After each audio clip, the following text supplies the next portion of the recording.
গিন্নি এসো, আজ থেকে তুমিও এই সুখের সংসারের সমান অংশীদার। এটা কে? তুমি একটু ওপর পরে এসেছো কেন? নতুন গিন্নি, তুমি আমার পুরনো গিন্নির কথা বেশি কান দিও না, আমি যা বলবো তাই শুনবে। তুমি আমার জন্য রান্না বান্না করে দেবে তো? আমি একটু একটু বায়না করবো, সব শুনবে তো? কি করছো? এই দুপুরের বাসন মাজছি। ও, বাসন মাজছো? মাজো মাজো, আমিও কাপড় জামা কেচে বাড়ি ফিরছি।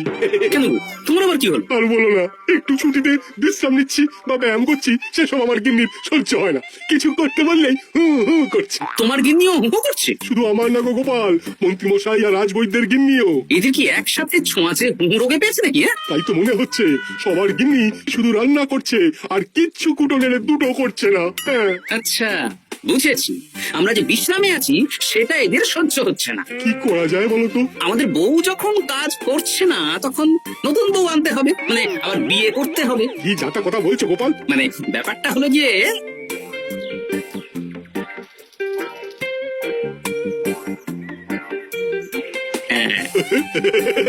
দারুণ বুদ্ধি। তুমি এক কাজ করো, মন্ত্রী মশাই আর রাজবৈদ্যকে এই বুদ্ধির ব্যাপারটা জানিয়ে দাও, আর কাল বিকেল বেলা থেকে আমাদেরও হুহু রোগ শুরু হবে, কেমন? বেশ বেশ।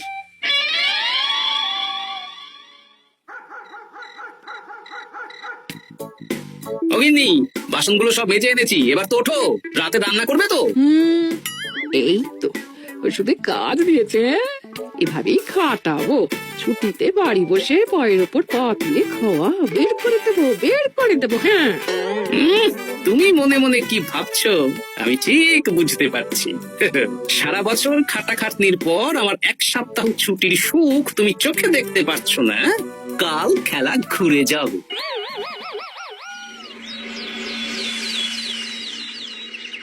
আজ থেকে আমার আর কোনো উপকার তোমাকে করতে হবে না গিন্নি, আমি নিজের ব্যবস্থা নিজেই করে নেব। হ্যাঁ, মানুষটা সেজে গুজে গেল কোথায়? চললাম। কোথায় যাচ্ছি? গলায় মালা, এত সাজগোজ, কি ব্যাপার? বাবারে বাবা, আতরের গন্ধে ঘরটা ম ম করছে। এলাম। আরে আর বলো না, আমার মানুষটা যে আজকে সকাল সকাল সেজে গুজে কোথায় গেল কিছুই বুঝতে পারলাম না। আমার কথাও তো গলায় মালা পড়ে গেল। আমার কর্তা তো রজনীগন্ধা ফুলের আতর মাখছিল। কোথাও কি কোনো নিমন্ত্রণ আছে নাকি? কিছুই তো বুঝতে পারছি না। আমাদের এই ওষুধে বেশ কাজ দিয়েছে, কি বলেন? হ্যাঁ, হ্যাঁ, এখন আর বেশি বায়না করছে না। একবার হুক করেছে আর নিজেই সেই কাজ করে নিচ্ছে। আমি শুধু রান্নারটুকু করি, বাকি সব কাজ ওকে দিয়ে করাচ্ছি। কিচ্ছু বলতে হচ্ছে না, বাধ্য হয়ে করছে। আমিও তাই। আজকে তো ভেবেছি খাবার ঢেকে রাখবো, নিজে বেড়ে নিয়ে খাবে। বায়না একেবারে ঘুচিয়ে দেবো। হ্যাঁ, সকাল থেকে সন্ধে হয়ে গেল, বাড়িতে এখনো এলো না। মানুষটা কোথায় গেল রে বাবা?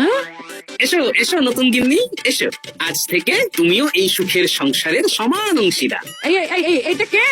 তুমি একটু ওপর পরে এসেছো কেন?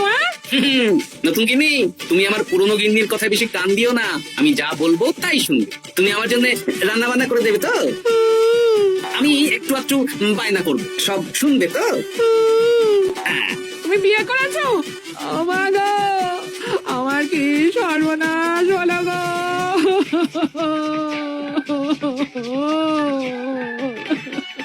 চলো নতুন বউ, মোড়ের মাথায় গরুর গাড়ি দাঁড়িয়ে আছে, চলো চলো চলো। ওগো, তুমি এরকম করো না, আমি আর বাঁচবো না।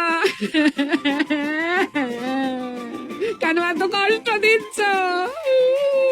সামান্য করার জন্য আরেকটা বিয়ে করলে? আমাকে পিঠে সুড়সুড়ি দিয়ে দেবে তো গো নতুন বউ? এটা কে? এ কি হলো? আমার বন্ধু বান্ধবরা এলে তাদের একটু ফল জলখাবারের ব্যবস্থা সব তুমি করবে তো? ও মা গো, এ কি সর্বনাশ হলো আমার! এই আমার সাথে এটা করতে পারলে আমি কি অপরাধ করেছি? দেখো, ঘরের কাজ আর আমার একটু একটু বায়না, এগুলোই তোমাকে সামলাতে হবে, বুঝলে? তাহলেই তোমাকে রানী করে রাখবো, কেমন? এই, এটা কে? আমি বেঁচে থাকতে তুমি আবার বিয়ে করলে? ওর কথা শুনো না, তুমি আমার দুয়ো রানী।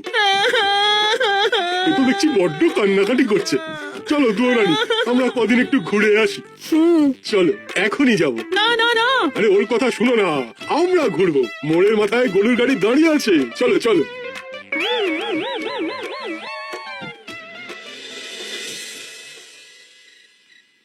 এখন আবার ঘুরতে যাচ্ছ? কি আর করবো বলো, আমরা সামান্য এক সপ্তাহ ছুটি পেলাম, ভাবলাম একটু আয়েশ করে থাকবো, কিন্তু তোমাদের সেই সুখ সইল না, তাই আমি মানছি আমি ভুল করেছি, তা বলে তুমি আরেকটা বিয়ে করে নেবে? ওকে মালা পরানোর সময় তোমার বুকটা একটু কাঁপলো না? আমার মুখটা মনে পড়লো না? এটা তুমি কেন করলে? আমাকে একটু বুঝিয়ে বলতে আমি আবার আগের মতো তোমার ছোট ছোট বায়নাগুলো পূরণ করে দিতাম। তার জন্য বিয়ে করলে? তুই কি নিষ্ঠুর? হ্যাঁ? তোমরা সবাই নিষ্ঠুর। নিজেদের একটা স্ত্রী থাকতে আবার দ্বিতীয় বিয়ে। কি আর করবো, স্বামীর সামান্য আবদার স্ত্রী না রাখলে তো কোনো সংসারই সুখের সংসার হতে পারে না। অগত্যা। এখন তোমরা যদি কথা দাও যে আগের মতন আমাদের ছোট ছোট বায়নাগুলো সামলাবে, তাহলে নতুন বউকে ওদের বাড়ি পাঠিয়ে দেব, আর আবার আমাদের পুরনো সংসার, সুখের সংসার ফিরে আসবে। সত্যি? হ্যাঁ, বেশ কথা দিলাম। দাও দাও মুখ পুরীকে বাড়ি পাঠিয়ে। মুখ পুড়ি নয়, পোড়া। এই যে সভাকবি, ঘোমটাটা তোলো তো। ওটা ঘুমটা তোল। ওটা ভোলা, আর মানে তোমরা কেউ বিয়ে করোনি? না, তোমাদেরকে পথে আনার জন্য একটা ছোট্ট বিয়ের অভিনয় করলাম। আচ্ছা, এবার তো অভিনয় বুঝে গেলাম। এবার যদি তোমাদের বায়না না রাখি, তাহলে সত্যি সত্যি আমাদের বিয়ে করতে হবে। হ্যাঁ? হ্যাঁ নয়, হ্যাঁ।